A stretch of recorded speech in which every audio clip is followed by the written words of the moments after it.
러크만 주석 베드로전서 5장입니다. 1절부터 읽겠습니다. 내가 너희 가운데 있는 장로들에게 권하노니 나도 장로된 자요 그리스도의 고난의 증인이며 또한 장차 나타나게 될 영광에 동참하게 될 자라. 여기에서 장로들은 교회의 장로들, 감독들 이런 의미에서의 장로들입니다. 즉 장로교에서 뽑은 장로들과는 그 개념이 완전히 다릅니다. 요즘 말로 하면 이 장로들은 양무리들을 보살피는 목사들에 해당합니다. 교회 회원들을 이끌고 하나님께 예배드리며 양무리들에게 하나님의 말씀을 가르치고 양육하는 실질적인 영적 목자들을 장로들이라고 합니다. 이들의 대장은 목자장이신 예수 그리스도이십니다. 장차 나타나게 될 영광, 이 말씀으로 보면은 재림 관련 구절입니다. 2절입니다. 너희 가운데 있는 하나님의 양무리를 치고 돌보되 마지못하여 하지 말고 자원함으로 하며 더러운 이익을 위하여 하지 말고 준비된 마음으로 하며. 하나님의 양무리를 치고 돌보되, 요한복음 21장에서도 부활하신 예수 그리스도께서는 요나의 아들 시몬아 내가 이 사람들보다 나를 더 사랑하느냐 이렇게 질문하셨습니다. 베드로는 주여 그러하옵니다. 주께서는 내가 주를 사랑하는 줄 아시나이다 이렇게 대답했었죠. 이렇게 3번 반복하셨고 베드로 역시 3번 반복해서 대답을 합니다. 질문을 하시고 베드로가 답변을 할 때마다 예수님께서는 내 어린 양들을 먹이라, 내 양들을 치라, 내 양들을 먹이라 이렇게 3번에 걸쳐서 베드로에게 명령하셨습니다.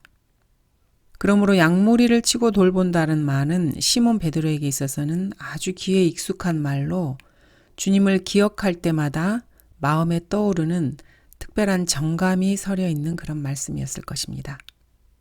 돌보다라는 말은 바울이 사도행전 20장에서 언급한 장로들의 사명과 직접적으로 연관이 됩니다. 장로들은 양무리들을 맡은 목사들을 말합니다.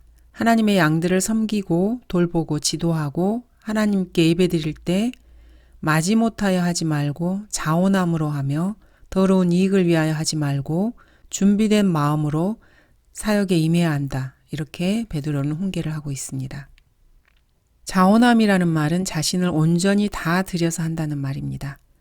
어떠한 이해타산이나 물리적인 이득을 염두에 두고 하는 것은 자원하는 것이 아닙니다. 하나님의 부르심에 응답해서 내가 여기 있나이다. 나를 보내소서 하고 즉각 나서서 자신의 마음과 혼과 몸 전체를 주님께서 사용하시도록 내어드리는 것을 말합니다. 더러운 이익이라는 것은 쉽게 말해서 돈입니다. 하나님을 섬기고 하나님의 사역을 맡아서 감당하는 목사가 돈을 바라고 하나님의 사역에 임한다거나 먹고 살기 위한 방편으로 목사가 되어서 하나님의 양무리를 이끌고 보살피려고 한다면은 그 사람은 하나님께서 쓰시는 사역자가 아닙니다.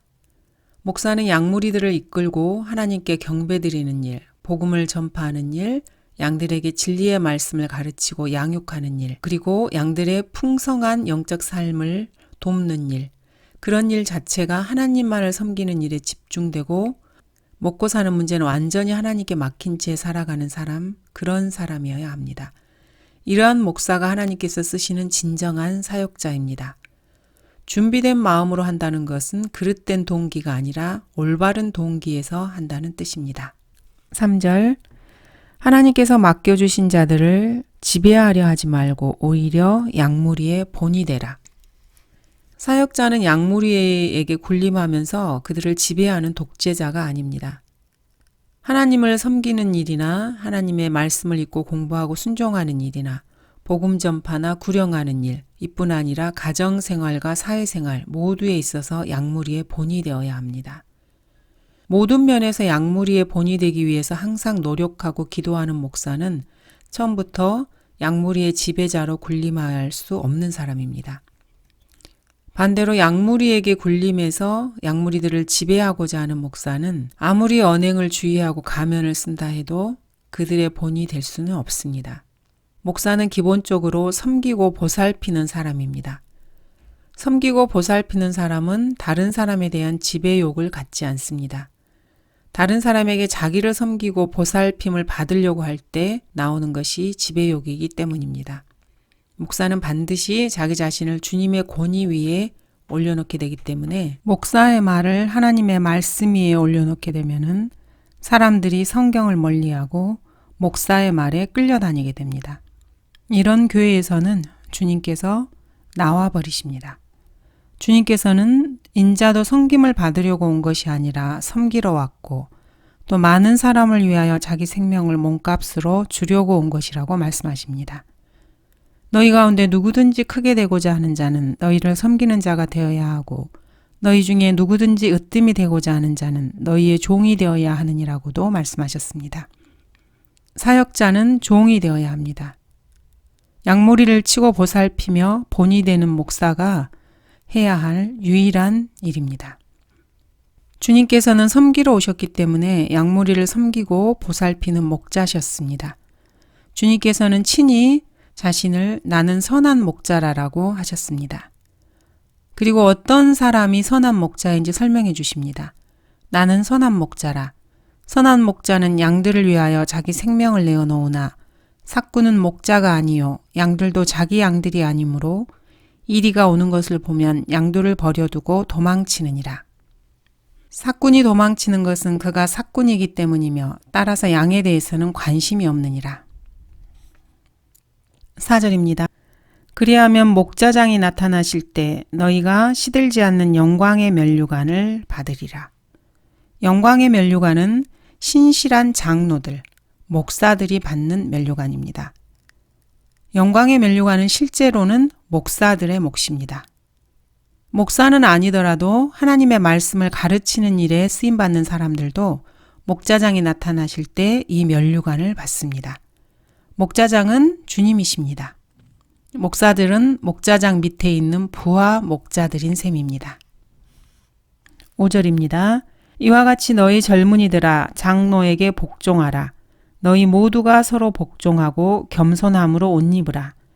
이는 하나님께서 교만한 자들을 대적하시고 겸손한 자들에게 은혜를 주심이니라. 젊은이들이 반드시 기억해야 할 중요한 훈계를 담고 있는 구절입니다. 무엇보다 하나님께서 교만한 자들을 대적하시고 겸손한 자들에게 은혜를 주심이라는 말씀을 명심해야 합니다. 하나님께서 가장 가증스럽게 여기시는 것이 바로 교만입니다. 교만은 아주 고약한 인간의 성품입니다. 교만한 자의 특징은 하나님을 두려워하지 않는다는 점입니다. 하나님을 두려워하지 않게 되면은 악을 미워할 줄 모르게 됩니다. 그래서 성경은 주를 두려워하는 것은 악을 미워하는 것이라 나는 교만과 오만, 악한 행실, 완고한 입을 미워하느니라고 말씀하십니다. 교만은 다툼의 근원입니다. 교만은 어리석은 자의 입에서 나옵니다. 그리고 교만은 멸망을 초래합니다. 악한 자가 하나님을 찾지 않는 건 역시 교만입니다. 교만의 아비는 마귀이기 때문입니다. 모든 교만은 마귀에게서 나옵니다. 마귀는 이렇게 말합니다. 내가 하늘에 올라가서 내 보좌를 하나님의 별들보다 높일 것이요. 내가 또한 북편에 있는 회중의 산 위에 앉으리라. 내가 구름들의 높은 곳들 위로 올라가서 지극히 높으신 분같이 되리라. 그러므로 교만한 자는 누구나 하나님 보시기에 가증한 자들입니다. 아는 것이 아무것도 없으면서 의심이 많고 언쟁을 좋아하고 시기와 다툼, 악담과 사악한 의심을 즐깁니다. 그리고 성경의 진리가 아닌 다른 것을 가르치고 주 예수 그리스도의 건전한 말씀과 경건에 따른 교리에 일치하지 않는 것을 퍼뜨리는 자들, 이들은 교만한 자들입니다. 이런 자들은 마음이 썩었고 진리를 상실했고 이익이 경건이라 생각하는 자들입니다. 그래서 하나님께서 교만한 자들을 대적하신다는 것은 참으로 당연한 일입니다. 하나님께서는 겸손한 사람 곁에 늘 계시며 그 마음과 영을 소생케 하십니다. 주님께서는 어린아이와 같이 자신을 낮추는 사람이 천국에서 가장 큰 자라고 말씀하십니다. 누구든지 자신을 높이는 자는 낮아질 것이요 자신을 낮추는 자는 높아지리라고도 말씀하십니다. 그러므로 그가 말씀하시기를 하나님께서는 교만한 자들을 거절하시고 겸손한 자들에게 은혜를 주신다고 하셨느니라. 야고보서 말씀입니다. 6절 그러므로 하나님의 능하신 손 아래서 겸손하라. 때가 되면 그분께서 너희를 높이시리라. 겸손해야 합니다. 하나님의 능하신 손 안에서 자신을 낮출 줄 알아야 합니다. 사람들 앞에서 겸손할 줄 알아야 합니다. 어떻게 하는 것이 겸손한 것인지 모두들 잘 알고 있습니다. 그러므로 겸손해지게 해달라고 주님께 기도할 필요는 없습니다. 하나님께서 자신을 겸손케 해주시기를 기다리거나 자신이 겸손해질 수 있게 해달라고 하나님께 기도하는 것은 아주 어리석고 위험한 그런 기도라는 것을 알아야 합니다. 여러분을 겸손하게 하시려고 하나님께서 팔을 걷어붙이시면은 그 사람은 죽은 목숨이나 다름이 없습니다. 그 사람을 겸손하게 하시기 위해서 주님께서 드시는 그 가혹한 매를 여러분들이 과연 견뎌낼 수 있을까요? 여러분은 매를 견뎌내고 겸손해지기보다는 오히려 그 가혹함에 반발해서 도망하거나 하나님께 대들게 될지도 모릅니다. 7절입니다. 너희의 염려를 다 하나님께 맡기라. 이는 그분께서 너희를 돌보심이니라. 그리스도인이라면 반드시 알고 있어야 할 구절입니다. 그리고 필요하다면 암송해 두어야 합니다. 여러분의 염려를 모두 하나님께 맡겨드리지 못하면 온전한 믿음을 갖고 있는 것이 아닙니다. 여러분이 하나님의 자녀로 그분을 알고 그분을 믿고 있다면 그분께 모든 것을 맡겨드려야만 합니다. 그분을 알고 또 믿고 있다고 말하면서 자신의 염려를 하나님께 맡겨드리지 않는다면 사실 아는 것도 하나님을 믿는 것도 아닙니다. 하나님께 모든 것을 의탁하고 맡기려면 먼저 하나님을 알아야 합니다. 하나님을 알려면은 그분의 말씀을 읽어야만 합니다. 그래서 말씀을 통해서 하나님께서 어떤 분이신가를 알게 됩니다. 하나님에 대해 점점 더 많이 알면 알수록 하나님과 그분의 말씀을 더 많이 신뢰하게 됩니다.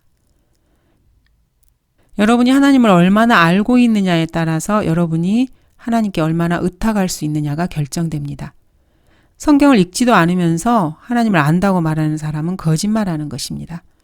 하나님을 알지도 못하면서 그분을 믿는다고 하면은 거짓말장애입니다. 하나님을 알지도 믿지도 않으면서 하나님을 신뢰하고 그분께 맡기며 의탁한다는 것은 불가능합니다. 사람들이 비행기에 몸을 실을 수 있는 것은 비행기가 어떤지 알고 있기 때문이고 조종사가 무엇을 어떻게 하는 사람인지를 알고 있기 때문에 그것을 믿고 자신의 몸을 의탁하는 것입니다. 비행기나 조종사를 조금이라도 믿지 못하면 절대로 비행기에 오를 수 없습니다. 하물며 하나님이겠습니까? 그리스도인이라 자처하는 수많은 사람들이 주 예수 그리스도를 믿는다고 입으로는 말하면서도 성경을 읽지 않습니다. 성경을 읽지 않기 때문에 하나님에 대해서 무지합니다. 하나님을 알지도 못하면서 하나님을 믿는다니 참으로 새빨간 거짓말입니다. 사람들이 주님께 모든 것을 맡겨드리지 못하면서 자신의 능력과 자신의 세상 지식과 자신의 경험에만 의존하려고 하는 이유가 바로 여기에 있습니다. 성경을 읽지 않고 하나님을 모르기 때문입니다. 그러면서도 자신들이 그리스도인이라고 생각합니다. 8절 정신을 차리고 깨어 있으라. 이는 너희의 대적 마귀가 울부짖는 사자처럼 삼킬 자를 찾아 두루 다니기 때문이니라. 참으로 중요한 구절이며 많이 인용되는 구절입니다. 현대를 살아가는 그리스도인들이 가장 현실감 있게 받아들일 수 있는 훈계입니다. 오순절 운동이나 은사주의 운동에 휩쓸려 있는 사람들이 귀담아들여야 할 명령입니다. 정신을 차리고 깨어 있으라. 이 말을 현대적으로 한번 본다면은 은사주의자들처럼 미쳐 날뛰지 말라. 방언이나 꿈에 마음을 빼앗기지 말라. 이런 뜻으로 볼 수 있습니다. 은사주의자들은 정신 이상에 걸린 사람들입니다. 대부분의 은사주의자 추종자들은 구원을 받았을런지도 모릅니다. 요즘은 은사주의자들 중에서 구원받지 않은 사람들이 많습니다. 죄인이 일단 구원을 받고 나면은 사람에 따라 다르긴 하지만 모종의 영적 체험을 겪게 마련입니다. 그것에 마음을 빼앗겨서 은사주의자들이 말하는 소위 성령 세례라는 것에 관심을 갖게 됩니다. 그리고 하나님의 말씀은 제쳐두고 성령 세례, 방언, 불침례 이런 것에 몰두하게 됩니다. 이때 마귀가 성령을 가장하고 그 사람들 앞에 등장하게 됩니다. 그러면 이들은 성령 세례, 방언, 불침례, 성령의 불 이런 것들에 미쳐서 가짜 성령에 열광하면서 할렐루야 할렐루야를 연발하고 환호하면서 이상한 영적 체험을 맛보게 됩니다. 더러운 영들의 장단에 맞춰서 미쳐 놀아나게 됩니다. 그렇게 되면은 더러운 영들을 자신들 안으로 끌어들이게 됩니다. 더러운 영이 그들 안으로 일단 들어가게 되면은 그 사람의 감정과 느낌을 부추겨서 무엇을 하든지 감각적으로만 느끼고 감정적으로만 체험하는 것을 좋아하게 만듭니다. 그래서 지성과 양심을 마비시켜버리고 하나님에 대해서 신실한 믿음과 하나님의 말씀에 대한 순종이 자리 잡지 못하게 됩니다. 그리고 마귀가 시키는 대로 미쳐 날뛰게만 됩니다. 은사주의자들이 한결같이 이상한 감각만 살아있고 지성과 양심은 고갈된 채로 진리의 말씀을 등한시하고 성경에 무지한 이유가 바로 여기에 있습니다. 은사주의자들은 마귀에 대해서 이렇게 말합니다. 아무것도 두려워하지 마. 아무 것에도 겁먹지 마. 하나님께서는 우리 그리스도인들이 가난한 것을 원치도 않고 병드는 것도 원치 않으셔. 여러분이 두려워해서는 안 되는 이유를 하나님께서 깨닫도록 도와주시길 바래.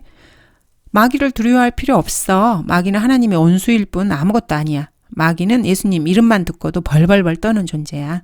마귀는 그냥 여러분에게 겁만 줄 뿐 실제로는 아무것도 할 수 없는 존재야. 예수 이름으로 마귀든 귀신이든 다 쫓아내. 당신은 괜찮아. 이렇게 말을 합니다.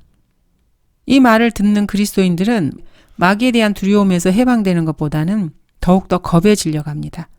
문제는 마귀를 두려워하는 것 그 자체가 아니라 마귀를 두려워해서 굴복한다는 점입니다. 은사주의 목사들은 예수 이름으로 마귀를 쫓아내면 그만이라고 계속 가르칩니다. 근데 이상하게도 마귀와 더러운 영들은 점점 더 거세게 그 사람을 못 살게 구는 존재가 됩니다. 그러면은 자신도 모르게 마귀에게 무릎을 꿇고 더러운 영들이 시키는 대로 움직이게 됩니다. 왜 그렇습니까? 정신을 차리고 깨어있으라는 이 명령을 우습게 여기기 때문입니다. 은사주의 목사들은 마귀를 대적하고 더러운 영들을 쫓아내는데 예수 이름만 불러대면 된다고 생각합니다. 무슨 도깨비 방망이를 휘두르는 것처럼 예수 이름만 됩니다. 그리고 정작 정신을 차리고 깨어있으라는 말을 성도들에게 가르쳐주지 않습니다. 정신을 차리고 깨어있어야 하는데 넋을 놓고 잠들어 있게 만드는 것입니다. 그 사람들은 성경을 가르치지 않습니다. 그리스도인들이 하나님의 말씀에 귀를 기울이고 정신을 차리고 깨어있으면은 자신들의 수입에 영향이 있기 때문입니다. 마귀가 울부짖는 사자처럼 삼킬 자를 찾아 두루 다니다가 지금 바로 여러분 집 현관 앞에까지 와서 여러분에게 덤벼들려고 잔뜩 기회를 엿보고 있습니다. 장담할 수 있습니다. 한번 현관문을 열어보세요. 마귀가 마치 미친 개처럼 여러분에게 덤벼들 것입니다. 마귀는 사실 두려운 존재입니다. 그렇다고 마귀를 너무나 두려워해서 정신을 잃고 까무라쳐서는 안 됩니다. 하나님께서 권세들로 세운 존재들을 권세들로 인정해야 합니다. 그리고 그에 적절하게 대응하면 됩니다. 천사장 미카엘도 마귀와 논쟁하고 다투면서도 마귀의 권세를 함부로 모독하고 비난하지는 않았습니다. 유다서에서는 이렇게 기록되어 있습니다.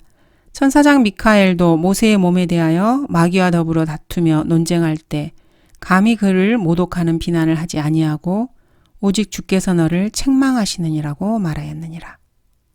천사장 미카엘이 실력이나 능력이 없어서 그랬던 것이 아닙니다. 미카엘을 얕잡아 보면 안 됩니다. 야곱은 미카엘과 씨름하고 나서 일생 동안 다리 하나를 절며 살아야 했습니다. 그런 미카엘이 마귀와 다투다가 어느 지점에서 자제하고 그를 책망하실 주님께 맡겼습니다. 마귀의 권세가 하나님께로부터 나온 것이라는 사실 앞에서는 한계가 있었던 것입니다. 우리 그리스도인들은 마귀와 치열한 영적 전쟁을 치러야 합니다. 그러나 그리스도인으로서 치르도록 되어 있는 어떤 선 이상을 넘어서 다른 싸움까지 전쟁을 확대해서는 안 됩니다. 그것은 하나님의 권위에 도전하는 것이기 때문입니다. 예를 들어서 국가의 통치권자가 세상 임금의 앞잡이라는 이유로 여러분이 그에게 불복종하고 대든다던가 이것은 하나님의 권위에 도전하는 것입니다. 권세에 복종하라는 하나님의 명령에 도전하는 것이 됩니다. 여러분이 마귀와 싸우는 영적 전쟁은 여러분이 하나님의 자녀답게 살아가는 것을 방해하고 진리에서 여러분을 가로막을 때 그것을 분쇄하기 위한 싸움이어야 합니다. 그 한계를 넘어서서 그 이상의 싸움으로 과잉 행동을 해서는 안 됩니다. 예를 들어서 병에 걸렸을 때 이 병은 하나님께서 여러분을 연단시키기 위한 특별한 목적에서 생긴 것일 수도 있습니다. 이럴 때는 잽싸게 하나님 앞에 무릎을 꿇어야 합니다. 이 사실을 모르고 무조건 병에서 벗어나기 위해서 마귀에게 대들기만 하면은 그 이면에 계신 하나님의 뜻을 짓밟고 있는 셈입니다. 초대교회 사도들 뿐만 아니라 우리 믿음의 선배들도 강건한 그리스도의 군사로서 마귀와 대적해서 싸우는데 성령의 능력과 예수 그리스도의 이름으로 더러운 영들을 쫓아내었던 그런 사례들은 많이 있었습니다. 마틴 루터도 그러했고 프랭크 로리스도 그러했습니다. 그러나 그들을 따라서 하는 것은 조금 위험합니다. 왜냐하면 우리는 마틴 루터처럼 위대한 인물이 아닙니다. 마틴 루터나 프랭크 로리스 같은 위대한 사람들만큼 위대한 그리스도인이 되기를 원하는 마음이 간절하지만은 솔직히 말해서 대다수의 그리스도인들은 그렇게 위대한 그리스도인들이 아닙니다. 그들이 가졌던 만큼의 믿음을 우리는 아직 갖지 못하고 있습니다. 스스로 그것을 알고 자신의 주제와 분수를 알아야 합니다. 그러므로 그들이 했던 것처럼 예수 그리스도의 이름으로 더러운 영들을 쫓아내는 일 따위를 흉내내서는 안 됩니다. 위대한 그리스도인들의 흉내를 내다가 봉변을 당한 사람들도 여럿 있습니다. 예를 들어서 빌리 썬데이 같은 사람이 그 좋은 예입니다. 빌리 썬데이는 자기 누이가 죽었을 때 그 시체를 붙잡고 흔들면서 더러운 영에게 내가 너를 상대할 테니까 거기서 나와서 한판 붙어보자 이렇게 했습니다. 마귀는 일생 동안 곁에서 떠나지 않고 빌리를 괴롭혔습니다. 그리고 그의 자녀들을 하나씩 모두 죽이고 말았습니다. 자녀들을 다 잃고 난 뒤에 썬데이 부인은 맨 먼저 죽었던 딸만 구원받았고 35살 나이에 죽은 큰아들을 비롯해서 나머지 아들들은 모두가 다 구원도 받지 못하고 죽었다고 털어놓으면서 탄식을 했습니다. 이처럼 마귀는 아무나 맞붙어서 싸울 그런 상대가 아닙니다. 섣불리 마귀에게 이리 나와서 나하고 한바탕 붙어보자 이렇게 큰 소리를 쳤다가는 마귀는 슬그머니 돌아서서 당신의 아내와 자녀들을 낚고채 가버릴 것입니다. 그래서 베드로는 여러분에게 마귀와 맞붙어 싸우기를 촉구하고 있는 것이 아닙니다. 여러분에게 경각심을 불러일으키고 있습니다. 그리고 정신을 차리고 깨어있으라고 충고합니다. 마귀가 울부짖는 사자처럼 삼킬 자를 찾아 두루 다니기 때문입니다. 먹잇감을 노리는 아프리카 사자의 눈초리를 한번 생각해 보십시오. 수백 마리의 먹잇감들이 눈앞에 있지만은 사자는 그 가운데서 딱 한 마리만을 노리고 기회를 엿봅니다. 정신을 차리고 깨어있지 않은 바로 딱 한 마리를 찾아서 겨냥합니다. 여러분이 마귀가 겨냥하고 있는 그 한 마리가 아니기를 바랄 뿐입니다. 9절 믿음 안에 굳게 서서 그를 대적하라. 이는 세상에 있는 너희 형제들도 동일한 고난을 당하는 줄을 알미니라. 믿음 안에 굳게 선다는 말은 주 안에서와 그의 힘의 능력 안에서 강건하라는 바울의 충고의 말씀과 같습니다. 바울은 디모데에게 보내는 편지에서 내 아들아, 그러므로 너는 그리스도 예수 안에 있는 은혜 가운데서 강건하라고 말합니다. 마귀를 대적하기는 대적하되 자신의 능력으로 하지 말고 주님의 능력과 은혜 안에서 하라는 명령입니다. 자신의 힘으로 마귀를 대적하다가 실패하면은 그 패배의 결말이 너무나 뻔하기 때문입니다. 마귀를 대적해야 합니다. 그러나 믿음 안에서 굳건히 서서 싸워야 하고 주 예수 그리스도 안에서 그분의 힘의 능력 안에서 강건해야 합니다. 또 그분의 은혜 가운데서 강건해야 합니다. 마귀를 대적한다는 것이 얼마나 큰 고난을 의미하는지 가히 짐작하고도 남습니다. 그리스도인들이 이런 고난을 고난인 줄 알면서 당하는 것은 형제들도 동일한 고난을 당하는 줄 알기 때문이라고 말합니다. 바울은 예수 그리스도의 훌륭한 군사로서 고난을 견뎌내라 이렇게 명령합니다. 마귀와 대적하는 이 영적 전쟁에 임하는 군사는 자기를 군사로 뽑아준 주님을 기쁘게 하려는 마음만 있으면 됩니다. 그러면 세상 일들에 얽매이지 않는다고 말하고 있습니다. 바울은 이기려고 애쓰는 사람이 규칙대로 하지 아니하면 면류관을 얻지 못하리라고 충고합니다. 영적 전쟁에서도 그리스도인이 지켜야 할 규칙이 있습니다. 그 규칙이 무엇이겠습니까? 먼저 믿음 안에서, 주 안에서 그의 힘의 능력 안에서, 그리스도 예수 안에 있는 은혜 가운데서, 이것이 바로 규칙입니다. 믿음 안에 굳게 서서 마귀를 대적하려면 동일한 고난을 당하는 다른 형제들도 형제들이지만 무엇보다 예수 그리스도를 먼저 생각해야 합니다. 정말로 믿음 안에서 마귀를 대적하려면 예수 그리스도께서 걸어가셨던 그 고난의 길을 걸어갈 각오를 해야 합니다. 여러분도 가장 신뢰했던 제자에게서 3번이나 부인당하는 그런 좌절을 겪어야 합니다.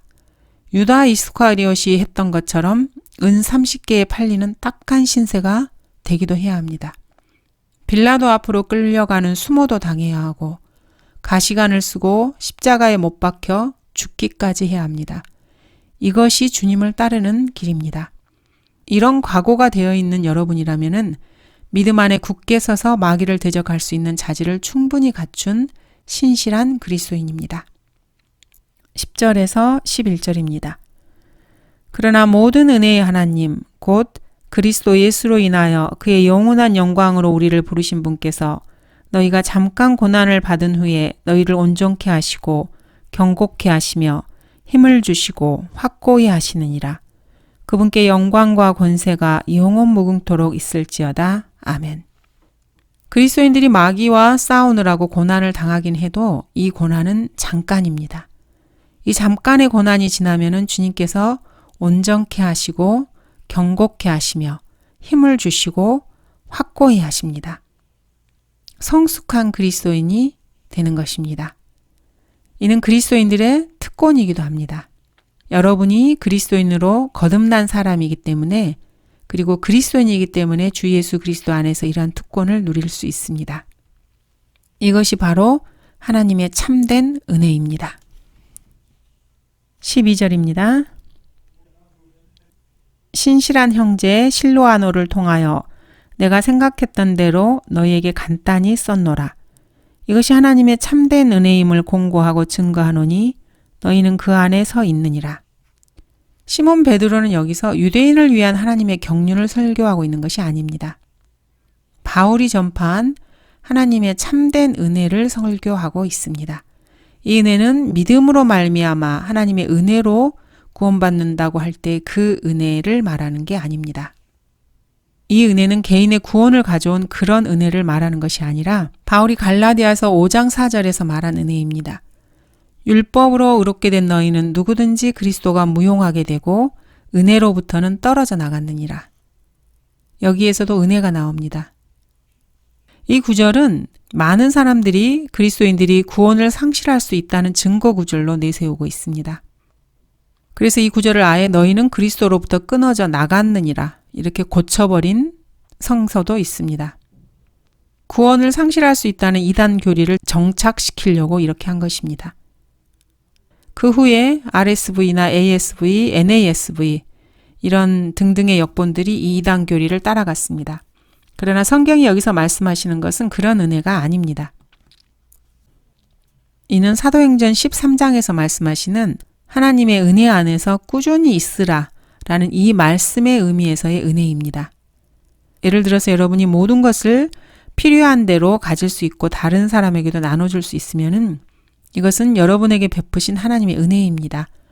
부요하신 주 예수 그리스도께서 가난하게 되셔서 그 가난으로 여러분을 부요하게 한 그 은혜입니다.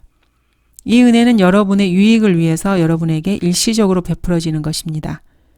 여러분이 이것을 어떻게 이용하는지 보시기 위해서 베풀어지는 그런 은혜입니다. 여러분이 예수 그리스도만을 계속 신뢰하고 그리스도께서 하신 일들을 신뢰하면은 그리고 그분께 모든 것을 의탁하면은 여러분은 하나님의 은혜 안에 꾸준히 있으라는 명령을 순종하는 것입니다.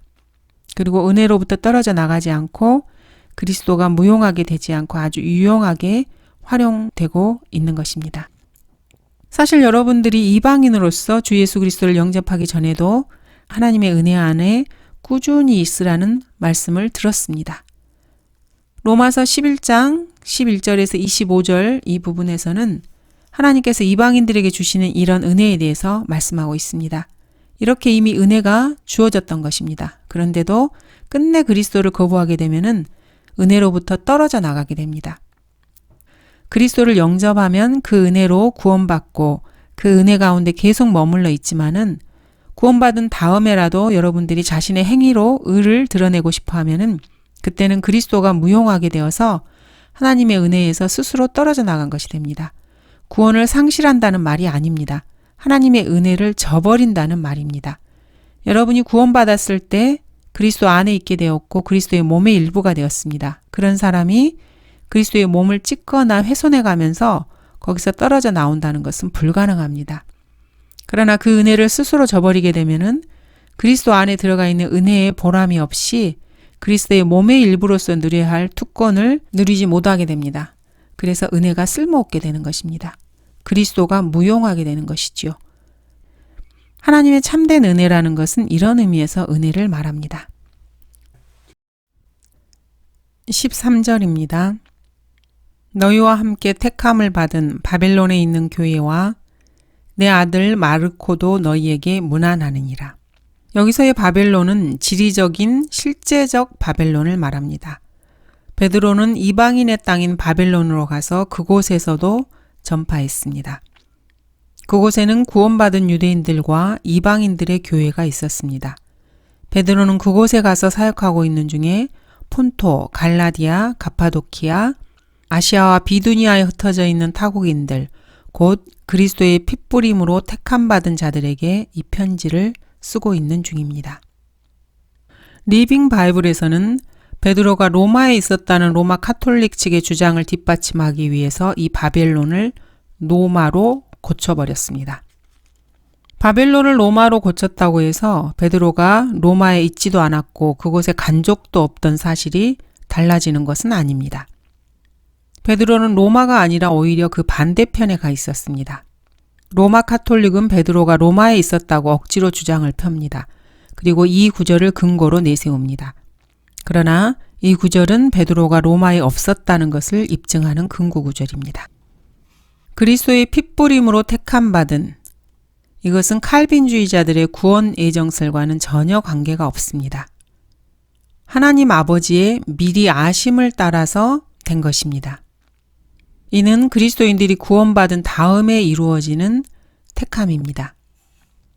내 아들 마르코라는 말은 베드로가 기혼자였고 아들도 있었다는 사실을 알 수 있는 대목입니다. 로마 카톨릭에서 초대 교황으로 추대받은 베드로가 기혼자였습니다. 로마 카톨릭이 자신들의 초대 교황이었다고 주장하는 베드로는 사실 교황으로는 무자격자인 것입니다. 14절 너희는 사랑의 입맞춤으로 서로 문안하라. 평강이 그리스도 예수 안에 있는 너희 모두에게 있을지어다.